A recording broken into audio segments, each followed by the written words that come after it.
Maka sebetulnya ada upaya dari Presiden Jokowi untuk menjadikan Mahkamah Konstitusi sebagai sarana kedaulatan rakyat. Kenapa? Karena setiap hasil pemilu selalu masyarakat membawa persoalan sengketa pemilu atau sengketa pilpres ke Mahkamah Konstitusi. Sehingga dengan demikian ratusan triliun yang dibayar oleh negara untuk pemilu ujung-ujungnya bukan lagi kedaulatan rakyat yang menentukan, tetapi akan dibawa penentuannya oleh 9 hakim konstitusi di Mahkamah Konstitusi yang setiap saat bisa dikendalikan, bisa diorder, bisa diintimidasi dengan berbagai macam cara. Tetapi jika saja hakim konstitusi yang 8 orang ini masih dicengkeram oleh putusan 90 yang sekarang juga menjadi salah satu objek perdebatan di dalam persidangan pilpres, maka ini juga secara langsung tidak langsung mempengaruhi kebebasan, kemandirian hakim-hakim konstitusi, kemerdekaan Mahkamah Konstitusi sendiri. Karena pada dasarnya begitu putusan Mahkamah Konstitusi dalam perkara nomor 90 yang bunyinya seperti itu antara lain meloloskan Gibran Raka Buming Raka, maka sejak saat itu sesungguhnya 9 hakim konstitusi di Mahkamah Agung berada dalam cengkraman nepotisme. Karena itu putusan 90 ini suka tidak suka, secara langsung atau tidak langsung dia sudah mengikat kaki, tangan, dan kepala 8 hakim konstitusi itu.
Bahwa pemilu ini hiruk pikuk, pemilu ini bisa menimbulkan perpecahan antar anak bangsa. Jadi kalau Sirekap ini menjadi yang masalah yang kemudian terbukti, maka kejahatan korupsi dalam pengadaan terkait Sirekap ini pun harus diproses. Pihak cyber tidak menerima informasi yang kami sampaikan, karena mereka meminta bahwa kami harus membawa lengkap. Saya bilang untuk tugas ini menjadi lengkap kan tugas polisi. Mulai dari putusan Mahkamah Konstitusi nomor 90 yang akhirnya masyarakat menjuluki Mahkamah Konstitusi sebagai Mahkamah Keluarga. Terjadi penyalahgunaan wewenang mulai dari yang diduga dilakukan oleh Presiden Jokowi sampai dengan aparat di bawahnya.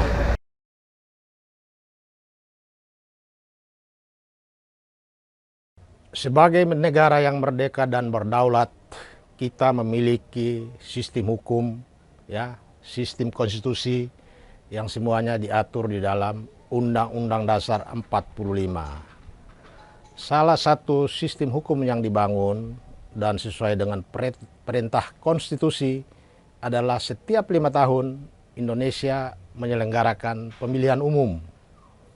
Karena itu pemilihan umum merupakan sebuah peristiwa hukum yang sangat penting bagi sebuah bangsa yang merdeka dan berdaulat.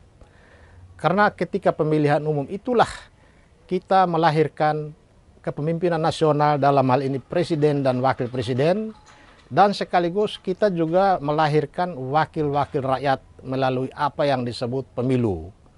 Jadi sekali lagi bahwa pemilu merupakan sarana kedaulatan rakyat, tetapi sekaligus pemilu juga merupakan peristiwa penting, ya, dalam bidang hukum atau dalam konstitusi, karena melahirkan kepemimpinan nasional yaitu presiden dan wakil presiden dan DPR, DPD RI, karena di tangan mereka lah sebuah kebijakan, semua ketentuan tentang peraturan perundang-undangan dilahirkan oleh sebuah pemerintahan hasil pemilu. Nah, akan tetapi apa yang terjadi dengan pemilu 2024 jika kita bandingkan dengan pemilu-pemilu sebelum-sebelumnya, baik pemilu 2019, ya, atau pemilu 2014 atau lebih jauh lagi pemilu sejak awal reformasi, maka kualitas pemilu atau kualitas pilpres tahun 2024 merupakan pemilu dengan kualitas sangat jelek, sangat brutal. Bahkan banyak pihak memberikan cemooh kepada pemerintah, kepada presiden, kepada penyelenggara pemilu sebagai sebuah lembaga yang tidak mampu menjaga kemandirian, ya, sebagai sebuah institusi yang diberi wewenang oleh Undang-Undang Dasar 45 untuk menyelenggarakan pemilu. KPU tidak bisa menjaga kemandiriannya. Bahkan tidak hanya KPU, Mahkamah Konstitusi sendiri tidak bisa menjaga kemandirian dan kemerdekaan lembaganya sesuai dengan jaminan yang diberikan oleh Undang-Undang Dasar 45. Tetapi ini menjadi salah siapa? Jika kita merunut peristiwa di mana Mahkamah Konstitusi disebut-sebut sebagai telah terkontaminasi nepotisme, maka kita bisa menunjukkan fakta-fakta bahwa Mahkamah Konstitusi ketika menghadapi beberapa persidangan terkait dengan perkara uji undang-undang, ya, terutama undang-undang yang menyangkut uji undang-undang tentang pemilu, nampak sekali Mahkamah Konstitusi berada dalam cengkeraman nepotisme. Siapa nepotisme yang ada di Mahkamah Konstitusi? Kita lihat.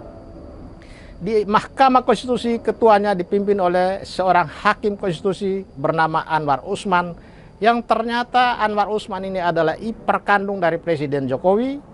Dan ketika perkara nomor 90 diajukan ke persidangan, ternyata pemohon perkara 90 itu sesungguhnya memperjuangkan Gibran Raka Buming Raka untuk menjadi calon wakil presiden.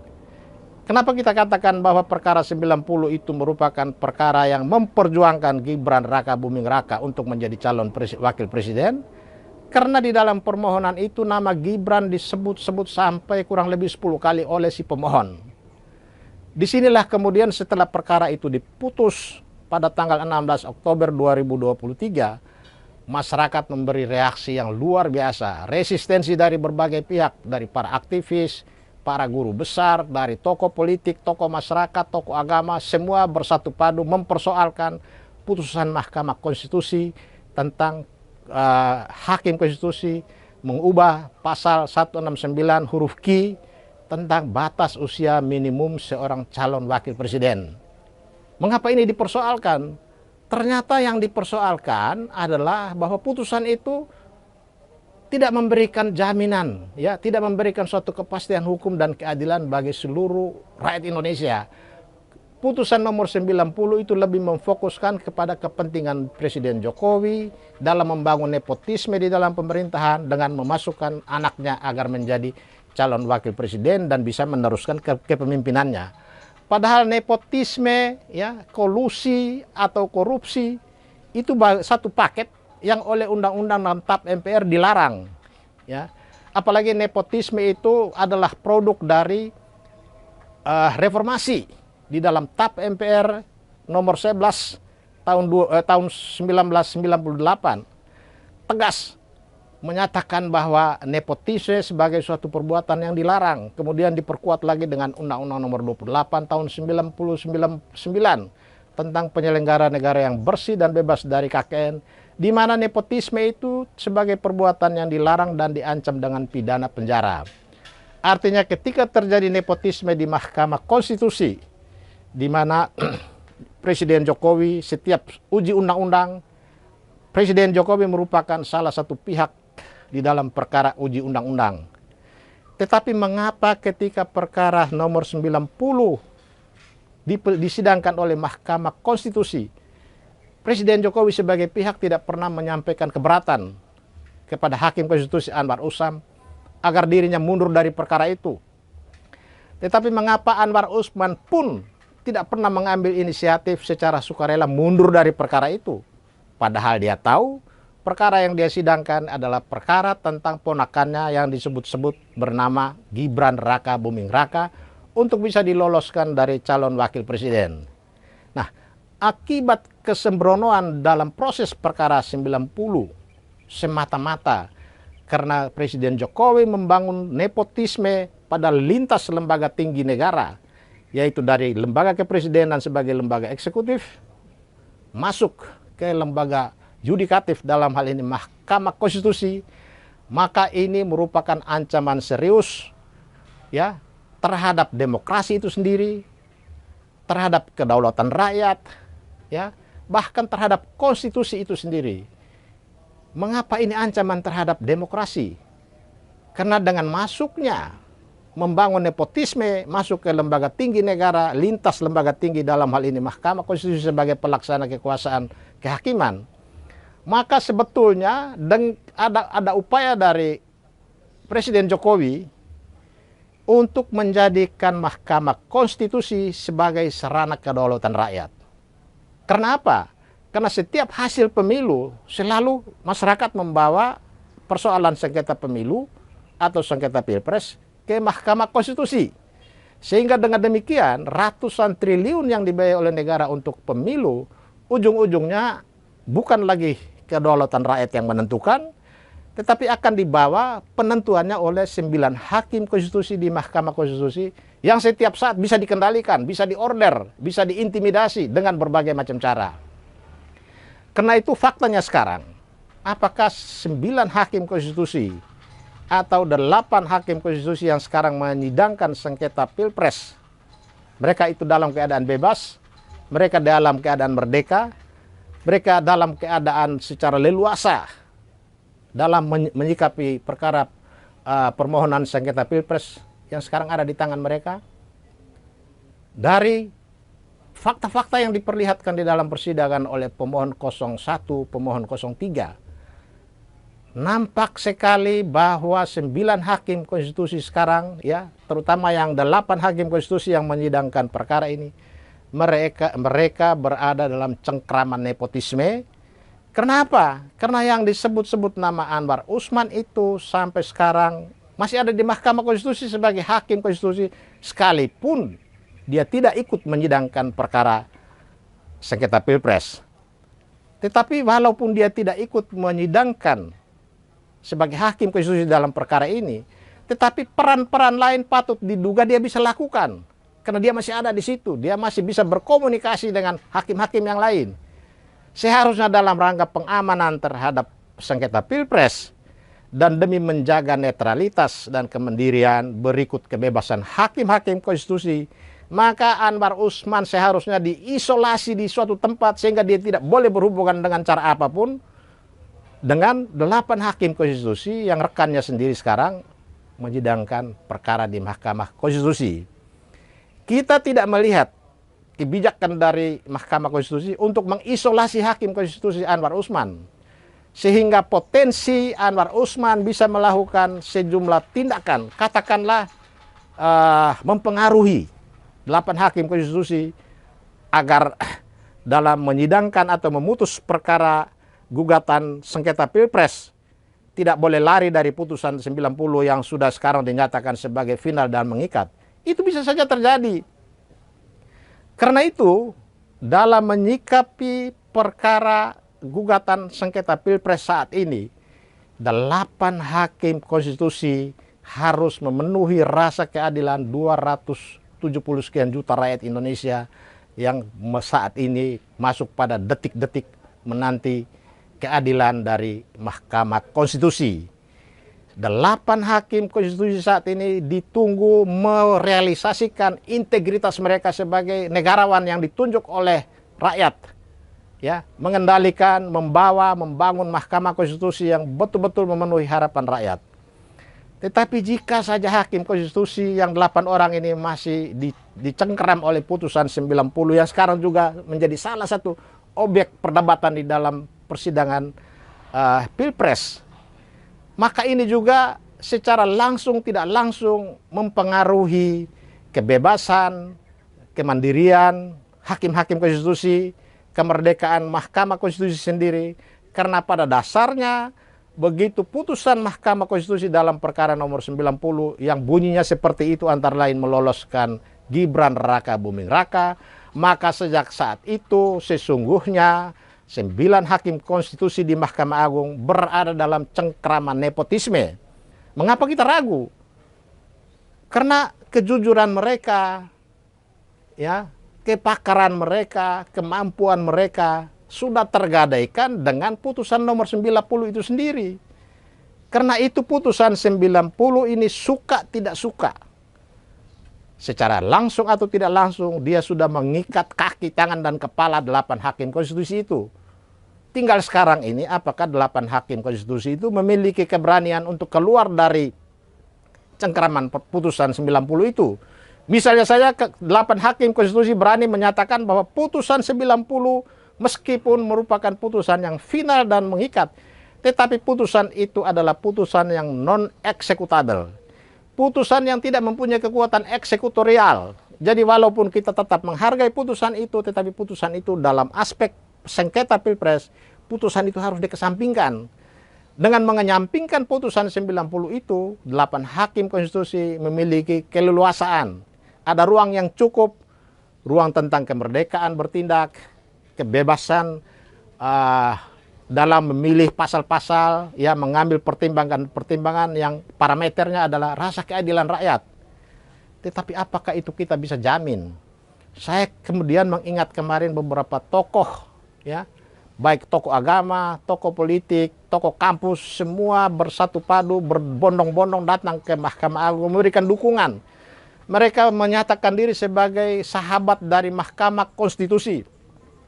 Itu berarti harapan publik terhadap Mahkamah Konstitusi, terutama dalam menentukan hasil Pilpres besok.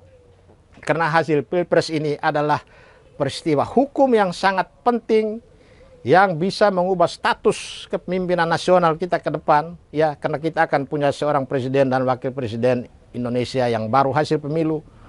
Maka kemandirian dan kemerdekaan hakim harus dijaga.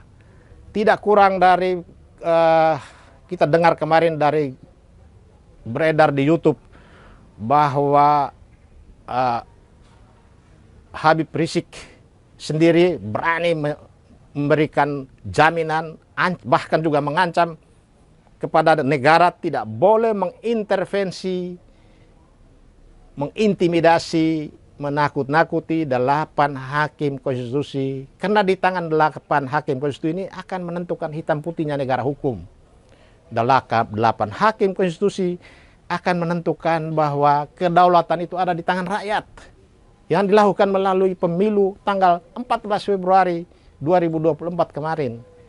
Jadi kalau 8 hakim konstitusi per hari ini berada dalam ketakutan, dalam intimidasi, apalagi intimidasi yang dilakukan karena dosa-dosanya diketahui dan di tangan eksekutif yang setiap saat bisa digunakan untuk menakut-nakuti mereka, maka harapan akan kedaulatan ada di tangan rakyat yang disalurkan melalui pemilu 2024 dapat dipastikan sia-sia. Karena ternyata pemilu ini tidak jujur. Pemilu ini tidak sesuai dengan prinsip-prinsip konstitusi, ya.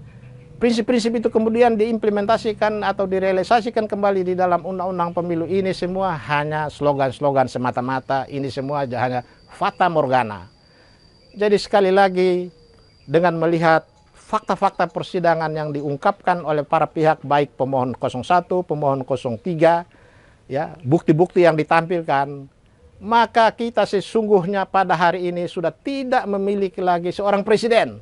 Kita hanya punya wakil presiden. Apalagi Undang-Undang Dasar 45 menyatakan bahwa seorang presiden bisa diberhentikan karena tidak lagi memenuhi syarat sebagai presiden. Pertanyaannya, apakah saat ini Presiden Jokowi memenuhi syarat sebagai seorang presiden? Menurut saya sudah tidak lagi sejak lahirnya putusan Mahkamah Konstitusi nomor 90 yang membuktikan bagaimana nepotisme sebagai monster yang menakutkan bagi semua rakyat pencari keadilan masih melekat di Mahkamah Konstitusi. Jadi saat ini kita tidak lagi punya seorang presiden, tetapi kita hanya punya wakil presiden. Kalau perlu besok ada deklarasi menyatakan bahwa presiden kita adalah Pak Maruf Amin dari wakil presiden menjadi presiden. Tinggal sekarang kekuatan di parlemen, beranikah mereka bersikap menyatakan bahwa Jokowi berada dalam posisi tidak lagi memenuhi syarat sebagai seorang presiden.